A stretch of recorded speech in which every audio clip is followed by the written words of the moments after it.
Je vous retrouve pour le plateau de Regard Croisé. Merci de rester fidèle au programme du soir sur New World. Bienvenue si vous nous rejoignez dans ce tout premier numéro de Regard Croisé de cette semaine. Encore 4 sujets à aborder avec nos invités. Nous parlerons d'abord du Sénégal, Guinée, dernière étape en date de la tournée régionale du président Faye. Notre deuxième sujet concerne le Burkina, la durée de la transition prolongée de 5 ans. Nous irons ensuite au Mali pour parler des partisans du Premier ministre Choguel Maïga qui charge le pouvoir. Puis nous terminerons bien évidemment par le Togo. Logiquement, Faure sera désigné président du Conseil des ministres. Des propos de Gilbert Barra que vous venez bien évidemment de suivre sur notre chaîne New World Info. Et pour en parler ce soir, 3 invités sur ce plateau avec moi. Gabin Adjaro, vous êtes juriste et directeur des cabinets Jurix Consulting. Bonsoir Gabin et bienvenue. Bonsoir Dr Guillaume, bonsoir à toutes les téléspectatrices et téléspectateurs, bonsoir à tous ces jeunes qui nous suivent dans les marchés et surtout mes pensées à tous ceux-là qui ont encore les pieds dans l'eau. Merci beaucoup à vous Gabin d'avoir répondu à notre invitation.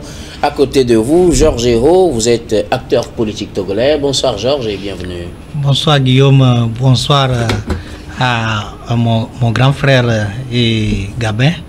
Et bonsoir à toi aussi, sans oublier les téléspectatrices, téléspectateurs qui nous voient depuis Cloto, ma préfecture bien aimée. Et donc, et je vous salue encore une fois. Merci beaucoup. Bienvenue donc sur ce plateau de Regard Croisé. Notre troisième invité ce soir, Fioclou Adamblenou. Vous êtes journaliste, directeur de publication du journal Enquêteur. Bonsoir Fioclou et bienvenue. Bonsoir Guillaume, bonsoir à mes co-débatteurs, bonsoir aux téléspectatrices et téléspectateurs de New York TV. Mes pensées, bonsoir aux sinistrés de l'inondation du Grand Lomé. Merci beaucoup à vous tous d'avoir répondu à notre invitation. Avec vous, nous abordons notre premier sujet. Nous prenons la direction du Sénégal, où se retrouve anormalement actuellement le président Bassirou Diomaye Faye, qui vient de rentrer ce samedi d'une nouvelle tournée et qui l'a amené notamment en Guinée à Conakry, où il a rencontré le président de la transition, le général Mamadi Doumbouya, une rencontre ou bien une visite qui lui a permis, avec son homologue guinéen, de renforcer les liens de coopération et d'amitié et de se prononcer ou d'accorder peut-être les violons sur les questions d'intérêt commun, sur les questions de panafricanisme et d'intégration panafricaine. Le président sénégalais, depuis son élection, est dans une logique de tournée sous-régionale qu'il a amené dans plusieurs pays, entre autres la Mauritanie, la Gambie, la Côte d'Ivoire, le Nigeria, pour ne citer que cela, la Guinée-Bissau, ainsi de suite, ainsi de suite. Voilà. Alors, je commence par vous, Fioclou Adamblenou. Depuis son élection, Bassirou Diomaye Faye fait des tournées, une tournée axée essentiellement sur cette question du panafricanisme. On connaît la logique de l'homme. Depuis, bien même avant son élection et à son investiture, il est revenu sur cette question d'intégration sous-régionale, notamment de la CEDEAO, qui aujourd'hui se voit fragilisée par le départ de 3 pays, notamment le Burkina, le Niger et le Mali. Oui, effectivement, M. Diomaye Faye a fait des tournées dans plusieurs pays de la sous-région pour une prise de contact et a certainement discuté sur les relations bilatérales de coopération et d'amitié. Ensuite, sur la position de la CEDEAO et surtout sur la situation du Niger, du Mali et du Burkina Faso suite à leur annonce de la sortie de la CEDEAO. Il a été dit que ces 3 États de la CEDEAO doivent réintégrer la CEDEAO et il se bat pour cette mesure. Les échanges entre les différents responsables de ces 3 pays prouvent à suffisance qu'il veut l'unité de la CEDEAO et prône le panafricanisme. Étant un membre de l'opposition, ils ont tout fait et que dans leur regroupement de partis politiques au Sénégal, ils combattent le colonialisme, ce qui veut dire qu'aujourd'hui, son leitmotiv est de tout faire pour parler de l'intégration africaine, de la souveraineté africaine et de dire non à tout ce qui vient de l'extérieur, surtout de notre pays colonisateur, la France. Voilà en quelque sorte et les raisons qui l'ont poussé à faire ces différents déplacements. Alors, Georges Hérault, la Mauritanie, la Gambie, la Guinée-Bissau, le Ghana, la Côte d'Ivoire, le Nigeria, entre autres pays visités par le président sénégalais qui n'a été élu qu'en mars. Il a prêté serment début avril. Pratiquement 2 mois, et le monsieur il a fait le tour pratiquement de la plupart des pays ouest-africains, du moins des pays limitrophes du Sénégal, à l'exception du Mali pour le moment. Que peut-on retenir de toutes ces tournées ou bien de ces tournées que fait le président sénégalais? Oui, je pense que Guillaume, le président sénégalais, le jeune Bassirou Diomaye Faye, qui a été élu en mars passé, qui a commencé effectivement avec un discours de rupture comme son parti, le PASTEF, a l'habitude de le dire, et qui veut quand même se séparer des habitudes passées de nos dirigeants, ou bien quand même des dirigeants, de certains dirigeants africains. Et évidemment, quand il prend le pouvoir, il doit quand même à un moment donné pouvoir partager cette position tant défendue lorsqu'ils étaient déjà dans l'opposition. Et vous voyez, même si aujourd'hui ce n'est pas Sonko qui a pris le pouvoir, il est aussi vrai que ce soit la position de Sonko ou que la position de Bassirou, ça converge vers la position de rupture. Et donc, en tant que président élu, doit quand même faire des sorties pour quand même discuter avec les autres chefs d'État de la position qui était la position de l'opposition aujourd'hui devenue position du président au pouvoir. Et donc, vous voyez, quand il a commencé, il était déjà parti en Mauritanie, qui est très proche, frontalier ou bien frontalière au Sénégal, avec ces histoires de pêche et de coopération, du fait qu'on doit converger les actions militaires, parce que après son passage, vous avez vu que même les forces armées, que ce soit sénégalaises ou mauritaniennes, ont déjà fait des sorties ensemble.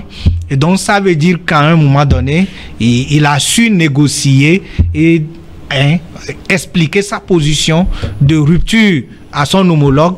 Et il est même parti en Gambie et même le Ghana. Vous voyez que la position même de leur parti étant la position de souveraineté et de lutte contre le néocolonialisme. Et quand on parle de souveraineté, Sonko l'a toujours dit, lui-même il a toujours défendu à travers le franc CFA.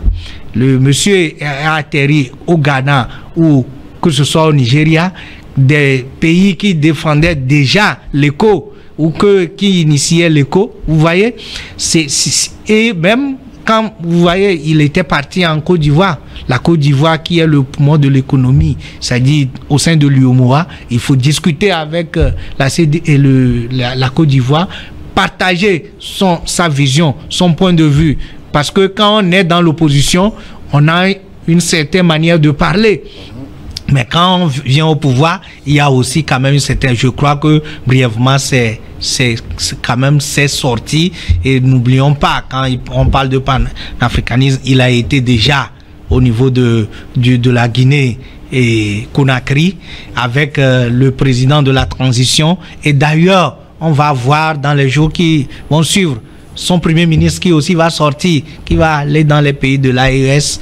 Donc vous voyez tout simplement que c'est une nouvelle dynamique de ce chef d'État ou bien de ces dirigeants sénégalais très jeunes qu'il veut partager avec les autres. Alors pour vous, l'essentiel de cette tournée est assez conscrit autour de 2 sujets, le CFA et aussi les pays de l'AES. Je parle de la souveraineté et du panafricanisme. Okay. Parce que quand on parle de souveraineté, ils ont défendu plus, je sais, ils ont plus défendu la souveraineté monétaire parce qu'ils avaient même parlé au début de Sonko, on l'a reconnu par sa position assez radicale pour défendre le franc CFA et le fait même que le franc CFA soit une monnaie qui est quand même logée dans le trésor français. Donc au début c'était plus ça, mais aujourd'hui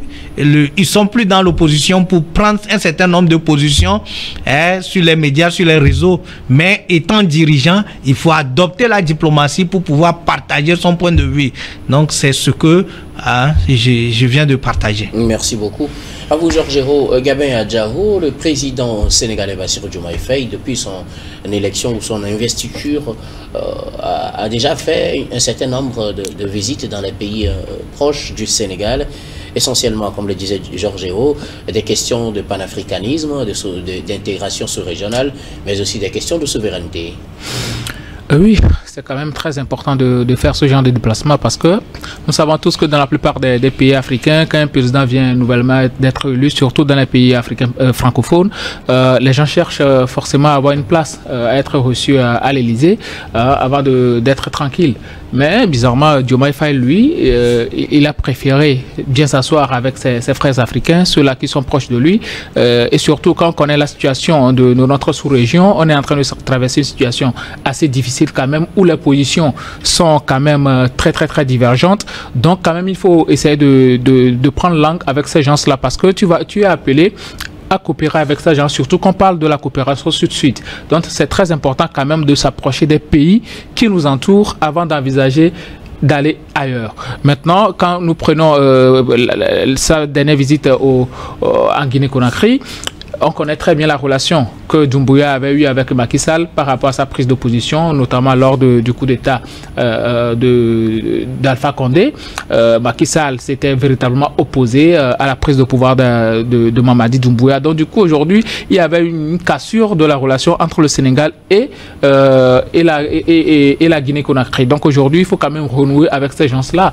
Et par rapport à sa visite à la Mauritanie, on sait très bien qu'il y avait eu des problèmes avec les pêcheurs sénégalais et autres, dont même les pirogues avaient été retenues en Mauritanie. Il était venu au Ghana, il a parlé de ces problèmes, de la crise qui secoue la sous-région ouest-africaine. Donc du coup, le Sénégal représente quand même un poids dans l'économie ouest-africaine et en même temps dans la géopolitique ouest-africaine. Donc quand même, il faut donner l'exemple en approchant ses frères et s'enquérir des nouvelles de ce qui se passe et autres. Quand il a rendu visite en Côte d'Ivoire, on sait très bien que la Côte d'Ivoire défend une certaine position. Et la Côte d'Ivoire, c'est la ligne dure quand même de la CEDEAO. Et aujourd'hui, quand on parle aussi de la prochaine visite d'Ousmane Sonko vers les pays de l'AES, on sait très bien que eux aussi, c'est la ligne dure de la défense de la souveraineté. Donc du coup, aujourd'hui, ils sont dans une certaine logique. Et on connaît très bien l'opposition bien avant qu'ils viennent au pouvoir. Et c'est ce que le peuple sénégalais avait épousé en élisant ces gens-là pour venir diriger leur pays, à savoir l'autonomisation, le souverainisme et aussi le panafricanisme. Donc, ces gens-là avaient épousé ces idéaux-là avant d'être élus comme président et ensuite il a nommé Diomaye et Ousmane Sonko comme Premier ministre. On sait très bien que leur feuille de route, ils sont en train de le dérouler. On va voir la suite, ce que réellement ça va donner, mais jusque-là, il est resté droit dans sa botte. Il n'a rien fait qui ne réponde pas réellement à ce qu'il faisait, à ce qu'il disait même dans l'opposition. Donc pour moi aujourd'hui, je pense que Diomaye Faye est dans une certaine logique, ce que les ex-présidents ou bien on disait francophiles faisaient quand on les élit, ils font tout pour être reçus par l'Élysée. Aujourd'hui ce n'est pas le cas. Le plus important c'est d'être bien reçu par ses frères africains, se faire bien entendre, se faire comprendre par les frères africains et surtout prendre langue avec eux pour savoir réellement ce qui se passe dans la sous-région avant d'envisager de faire quoi que ce soit. Donc je pense que c'est quelque chose de très bien. Maintenant il va s'asseoir, réfléchir réellement à quelle position prendre par rapport à certaines personnes. Mais aujourd'hui, on sait très bien que ce sont des gens qui prônent l'intégration sous-régionale. On sait très bien qu'aujourd'hui, il y a une cassure parce qu'il y a l'AES et de l'autre côté, la CEDEAO. Et il faut aussi promouvoir le panafricanisme. Et on sait très bien que ceux-là qui défendent le panafricanisme, bec et ongle, représentent aujourd'hui le Mali, le Niger et le Burkina Faso. Donc je pense qu'il a quand même bien fait de faire le tour de ces pays-là. On va voir ce que la visite d'Ousmane Sonko dans les pays de l'AES va donner comme résultat. Mais pour le moment, je pense qu'il a bien commencé par poser ses pas. Merci beaucoup à vous, Gabin. Alors, cher Clou, Gabin revenait sur un aspect essentiel. C'est les pays choisis pour cette tournée régionale. Généralement, c'est la France qui est la destination privilégiée. On le dit souvent quand les chefs d'État sont élus, du moins c'est des pays francophones. La destination privilégiée, c'est la France. Mais Bassirou Diomaye Faye a déjà fait environ au moins 5 pays dans la sous-région, sans penser à la France pour le moment. Oui, mais c'est le candidat de la rupture. En lisant la feuille de route du PASTEF avant les élections, leur programme de société a tout défini. Il faut l'intégration africaine, il faut la coopération africaine et donner du poids à ces compères africains afin que tout se passe comme si nous pouvons animer la renaissance de l'Afrique francophone. C'est sur ce point qu'il est. Et ce qui m'a surpris, c'est la visite au niveau du Nigeria.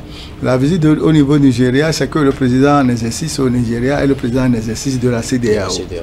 La visite au Ghana aussi, bon, M. Koufou est un poids lourd dans l'histoire de la CEDEAO, puisqu'il y a certaines réunions qui ont eu lieu à Accra en temps. Il était entre-temps présent en exercice et voulait s'enquérir du fonctionnement et de la manière dont l'affaire de l'AES a été gérée.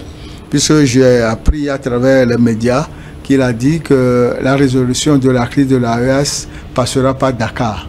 Donc c'est pour cette raison qu'il se bat dans les premiers jours de sa présidence pour donner à l'Afrique sa fierté. Merci beaucoup. À vous pour vos contributions. Nous allons marquer la première pause, puis on revient juste après pour la suite de cette émission.